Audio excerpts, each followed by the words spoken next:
Good morning, everybody. Happy Sunday, and welcome to the Well at STSA Church. My name is Sherry, and I'm excited to be your host today. So as you can tell, we're in a little bit of a different environment today for those of you who join us regularly. And I wanted to let you all know that yesterday we had our 8th Momentum Conference. And it was an exciting day. We heard from a lot of different speakers and breakout sessions across the country and actually even internationally. And the topic that we discussed, as you can see over my head, is what does love require? We learned a lot about how to love one another and in different contexts, how we grow or raise our children to love the church, how we serve people who are wounded, who are in need of healing. And so it was a really great day. Our breakout sessions covered topics like mental health, like strength and mission. We talked about race and religion. We had a lot of great conversations, and the conference was amazing. And so today, we invited all of our Momentum attendees to join us for the Well at STSA Church. What we're going to do right now is I'm going to kick it off into Father Anthony, where he'll be sharing his final thoughts on what love requires. All right, well, good morning to everyone, and thank you for tuning in to STSA Church Online, where, as you can see, we are in an entirely different place this week. We're no longer in my basement. We are on the set of Momentum, and as Sherry explained earlier, Momentum is a conference that we do every year where we invite people from all over the country and really all over the world to come together and encourage one another and inspire one another. And like the title says, it's all about creating some momentum. And we always talk about, if we a little fire here and a little fire here and a little fire here, and we put it all together, makes hopefully a big blowtorch. And that's what Momentum is all about. And this year, Momentum was about the topic of love. As you see, the question behind my head is, what does love require? And as Sherry said, we had a great conference. And focusing on the question of, what does love require me to do? We looked at Jesus' final commandment in John chapter 13, where he says to his disciples, look, you guys know the 10 commandments, you know the law, you know the prophets, you know all those things. I'm going to break it down for you simple. I'm going to give you one commandment, and that's to love one another as I have loved you. It's what he says in John chapter 13. All weekend, we've been asking ourselves, what does love require from us?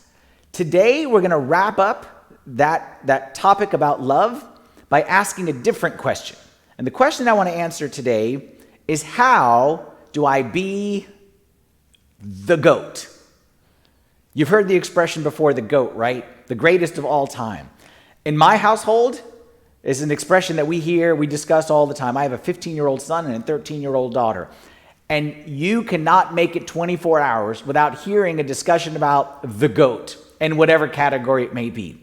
So my son, for example, can spend an hour on the phone with one of his friends, and they can talk about who's the GOAT when it comes to, the GOAT when it comes to quarterbacks. Okay, and they can sit there and discuss, and there's Tom Brady this, or Joe Montana this, or really basketball is their specialty. And it would not just be like the greatest player of all time. He'd be like the greatest small forward of all time, the greatest shooting guard of all time, the greatest guy who wore black socks of all time. And they can discuss for hours and hours the greatest of all time and who it might be. And because they talk about it so much, we actually expanded it to other genres. So for example, we could be sitting around the dinner table and you can hear someone say, that meal was the GOAT of all meals, the GOAT of all meals. Actually, that was this past week. We had shrimp tacos on Tuesday night. That was the best way to go. That truly was the GOAT of all meals, in my opinion. And also because of that expression, my kids invented a new expression, which is the WOAT of all meals. And I won't tell you what the W stands for instead of the G, but you could probably figure it out. You will hear talk about who's the GOAT when it comes to deacons, the greatest deacon of all time, and they'll argue back and forth. The GOAT of teachers, the GOAT of Sunday school teachers, the GOAT of cousins. I even think that the kids sit sometimes and talk about who's the GOAT when it comes to the parents, and I'm okay with that. I'm pretty confident in my position as the fun parent, but anyway, everyone wants to be the GOAT. Everyone wants to be the greatest. And I don't think that's bad. I know on the surface, it kind of sounds counter to what Christianity teaches us and humble and meek. But I don't think it's bad to want to be the GOAT, to be the greatest. Like, I know it sounds weird if I say, I want to be the greatest priest of all time. I know that sounds weird. But what would you rather me say? If you're a member of this congregation, you want me to say, my goal is about 50-50. Like, I want to be like, okay, I won't be the greatest. I just want to, I want to not get fired. Okay, and I want to do a fireable offense. Like, is that better? Okay, I'm a dad. I want to be the greatest dad of all time. Why would I say I want to be anything less than the greatest dad? I think my kids deserve the greatest dad. I think my wife deserves the greatest husband. I think my friends deserve the greatest friends. I think my parents deserve the greatest son. Like, why would I aim for anything less than the greatest? So here's what I say. I believe that there's nothing wrong with the desire to be great. The problem lies in the definition of greatness. There's nothing wrong with the desire to be great. We all want to be great. That's something that's innate inside of us. And from the beginning of time, men and women have done different things to try to show their greatness. Build a big tower, okay? Tall statues, acquire riches, wealth, okay? Whatever it is to show how great that they are, conquer nations, win wars. The problem is not in wanting to be great. The problem is in how we define greatness. We confuse greatness with fame or with prominence or with celebrity. So we think, for example, someone who has 1,000 followers is greater than someone who has 100 followers.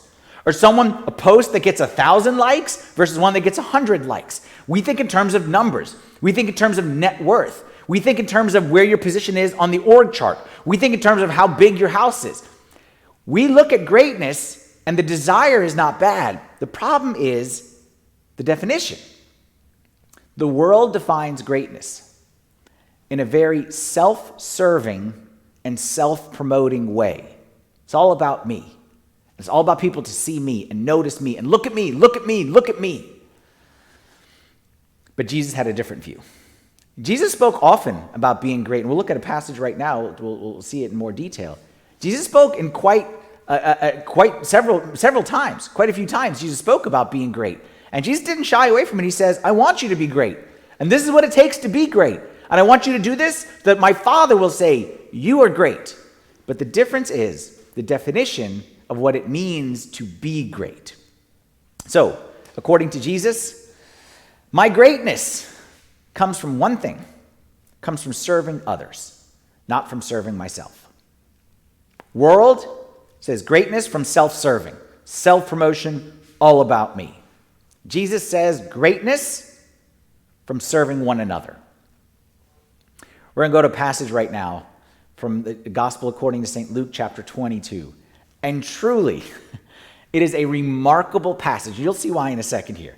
It is a remarkable passage because it's a discussion that Jesus had with his disciples. That when I tell you the context and you read it, and I want you to read it as if it's the first time you ever heard it, it is remarkable it's unbelievable about the stuff they are talking with Jesus about in Luke 22. I say Luke 22, and you automatically have a context of where this is in the life of Christ. Okay, Luke 22 is not the beginning, is not the middle, is at the end of it. Like Luke has 24 chapters. Okay, so Luke 22 is obviously near the end. And I'll spoiler alert, chapter 23 is where Jesus dies, 24 is where he rises. So we're in Luke 22, the chapter before he dies. So we're in the final night of Christ's life, or the final days, I should say, of Christ's life. This is a chapter before Jesus' death. And it comes after Jesus had spent more than 3 years with his disciples. Nobody on the planet knew Jesus better than these guys. They knew what he liked and didn't like. They knew what upset him and what made him happy. They knew what made him furious, and they knew what was important to him and not important. They knew everything about him. And in the final days, actually the final night of Christ's life, Jesus is starting to act kind of weird. And Jesus is like, the Son of Man is about to be betrayed. They're like, "What you talking about, Jesus? Like, we're just having a meal together." He's like, "I'm about to be killed." They're like, "But Jesus, we just rode into town on Palm Sunday and everything is good.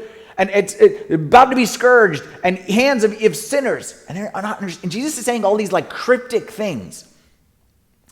And in the middle of that, in the middle of Jesus saying, "There's about to be some rough stuff happening right here," you will not imagine the discussion that the disciples are having. And to show you how unbelievable it is, I'm going to show you the context.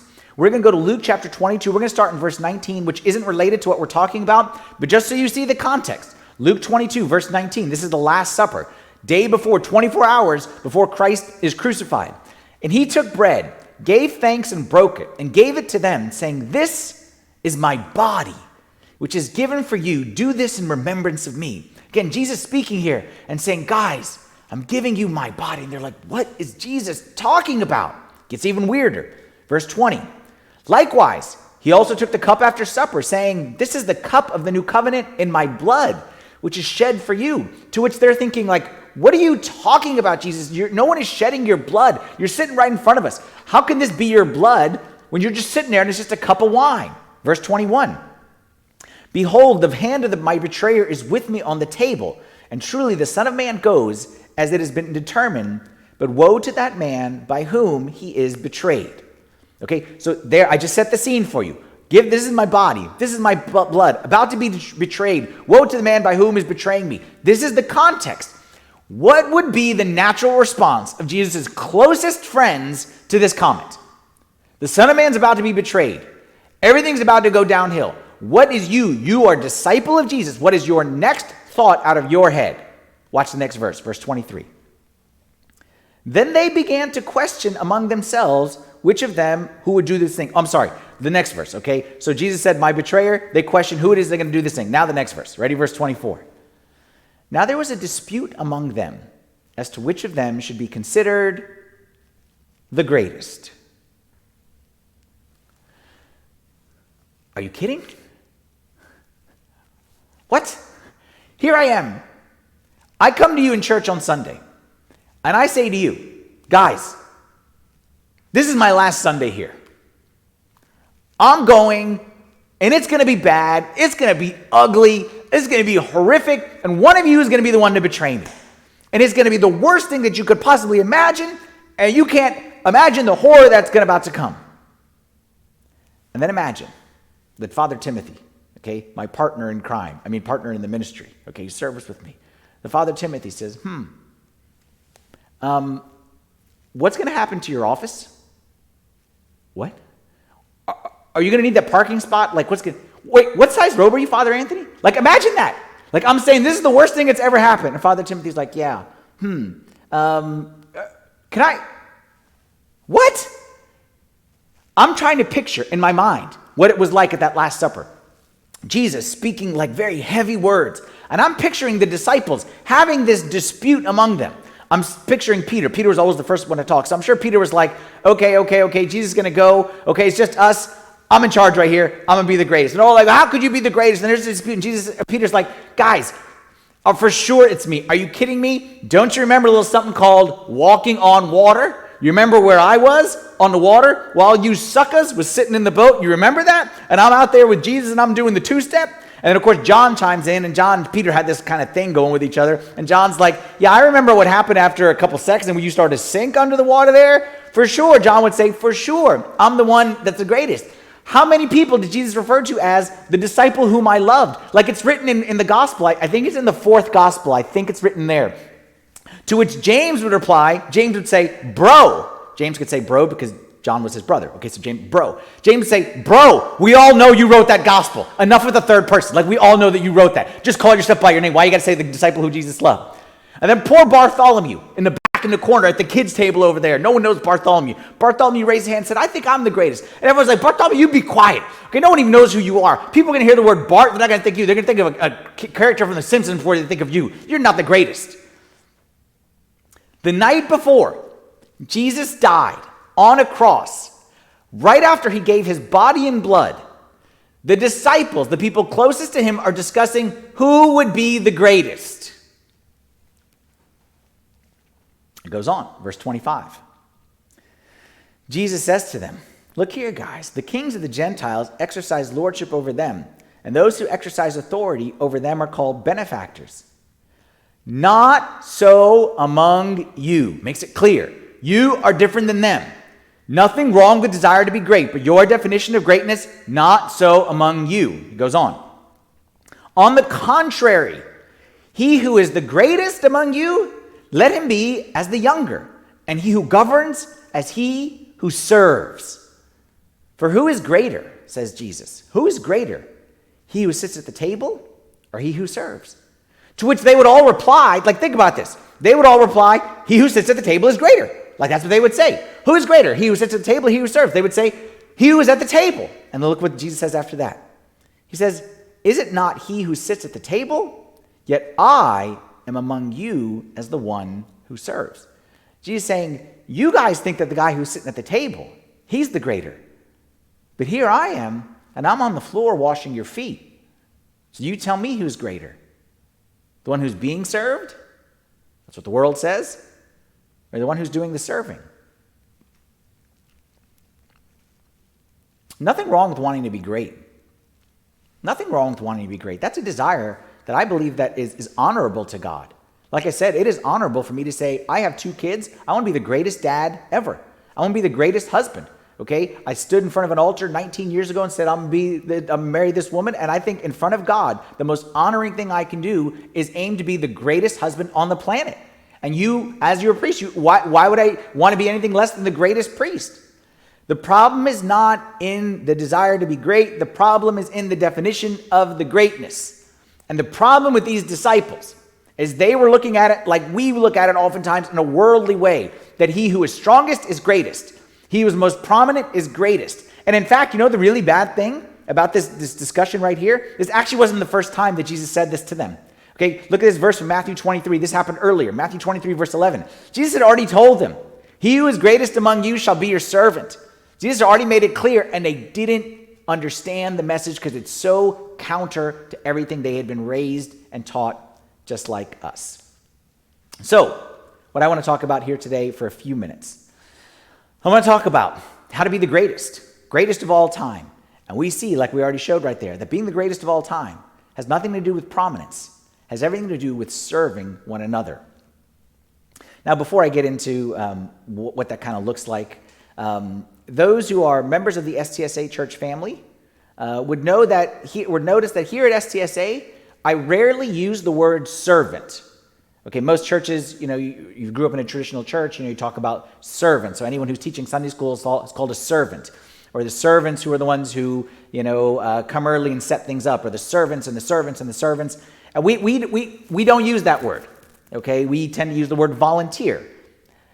A couple of reasons why. Okay, first, I feel like the word servant has lost its meaning in church today. The word servant is actually better defined. If you're going to take the biblical word, the word is actually slave. Okay, that's what the word servant really means. It means I'm someone who's a slave. It means someone I have no opinion, I have no status. I'm a slave to Jesus Christ. I found in most churches today, it's actually the exact opposite mentality. Servant actually means it's like a status symbol. Like, clear the way, servant coming through, back up. Oh, have no time for you. I'm serving. What? Or, you can't talk to me that way. I'm a servant.